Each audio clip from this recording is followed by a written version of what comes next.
Assalamualaikum warahmatullahi wabarakatuh. Perkenalkan, saya Sheila Sefira Asriska Naura, nomor absen 30, kelas 9A akan menyampaikan materi presentasi PKN bab 6 tentang insiden penurunan bendera di Hotel Yamato dan peristiwa 10 November 1945. Pendahuluan. Setelah kekalahan pihak Jepang, rakyat dan pejuang Indonesia berupaya melucuti senjata para tentara Jepang. Maka timbullah pertempuran-pertempuran yang memakan korban di banyak daerah. Ketika gerakan untuk melucuti pasukan Jepang sedang berkobar, tanggal 15 September 1945, tentara Inggris mendarat di Jakarta, kemudian mendarat di Surabaya pada tanggal 25 Oktober 1945. Tentara Inggris datang ke Indonesia, tergabung dalam AFNI atas keputusan dan atas nama Blok Sekutu, dengan tugas untuk melucuti tentara Jepang, membebaskan para tawanan perang yang ditahan Jepang, serta memulangkan tentara Jepang ke negerinya. Namun, selain itu, tentara Inggris yang datang juga membawa misi mengembalikan Indonesia kepada administrasi pemerintahan Belanda sebagai negeri jajahan Hindia Belanda. Nica ikut membonceng bersama rombongan tentara Inggris untuk tujuan tersebut.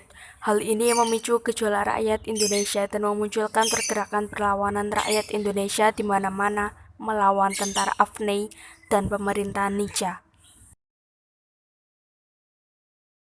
Insiden Hotel Yamato.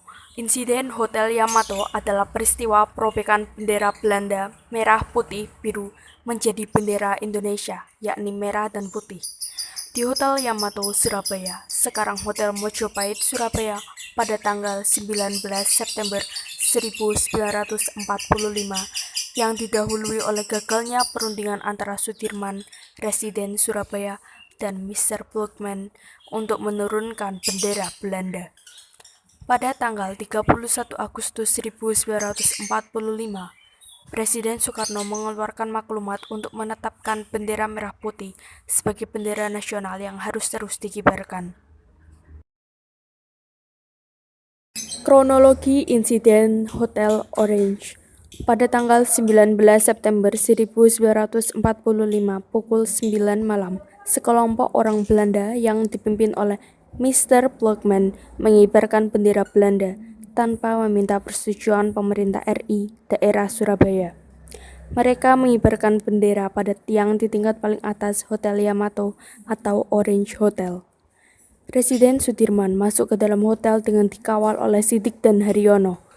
Dia berunding dengan Blokman sebagai perwakilan RI agar bendera Belanda diturunkan. Namun Blokman menolak. Akibatnya terjadi perkelahian di dalam ruang perundingan yang membuat Blokman tewas dicekik oleh Siddik. Sudirman dibawa keluar oleh Haryono. Para pemuda langsung menyerbu hotel. Haryono juga kembali ke dalam, memanjat tiang bendera dan berhasil naik bersama Kusna Wibowo, merobek kain birunya dan mengerek bendera merah putih tersebut kembali ke puncak tiang, sementara massa terus meneriakkan merdeka berulang-ulang. Peristiwa 10 November 1945. Pertempuran Surabaya merupakan pertempuran tentara dan milisi pro kemerdekaan Indonesia dan tentara Britania Raya, juga tentara India Britania. Puncaknya terjadi pada tanggal 10 November 1945.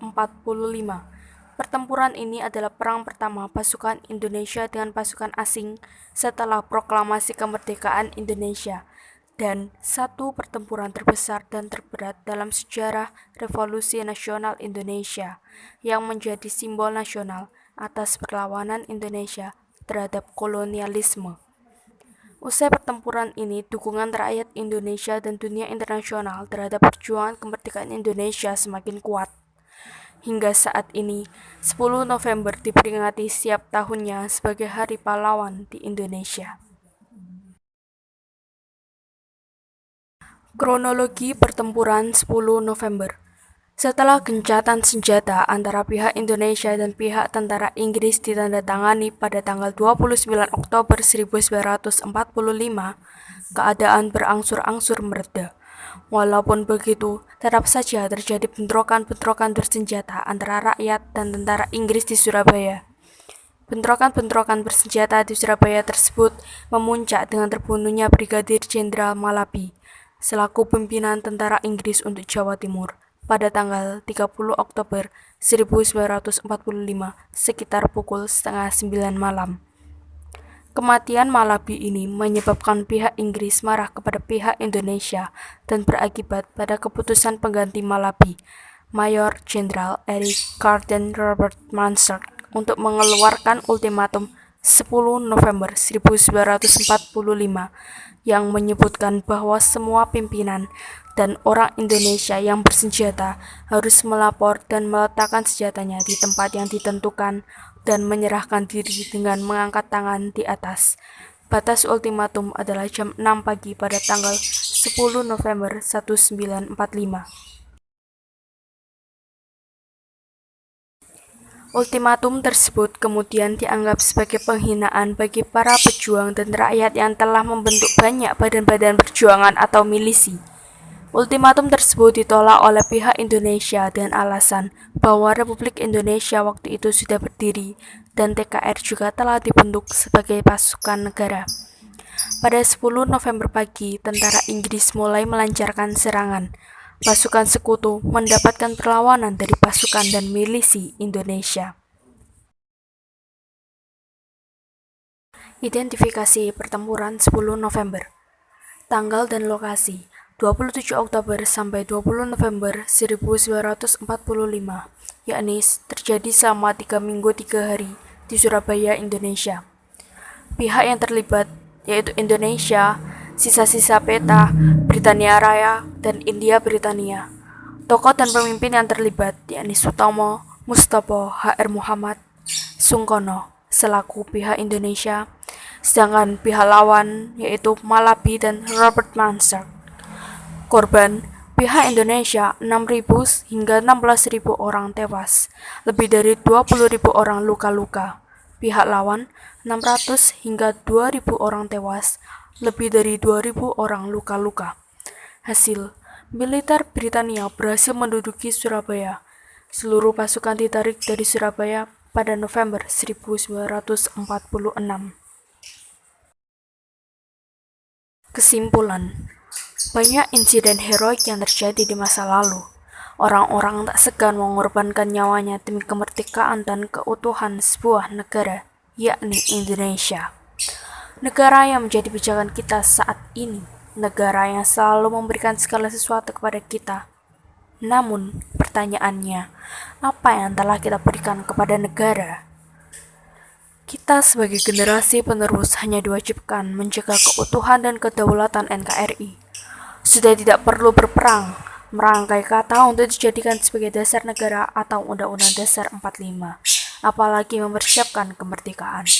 Negara kita telah bebas dari belenggu penjajah puluhan tahun silam. Perlawanan, pengorbanan, dan perjuangan yang dilakukan oleh orang-orang masa lalu patut selayaknya untuk kita kenang dan hargai. Dan segala model semangat perjuangan yang mereka kobarkan patut selayaknya kita implementasikan dalam kehidupan sehari-hari. Baiklah, sekian dari saya. Mohon maaf apabila ada salah kata. Semoga bermanfaat. Wassalamualaikum warahmatullahi wabarakatuh.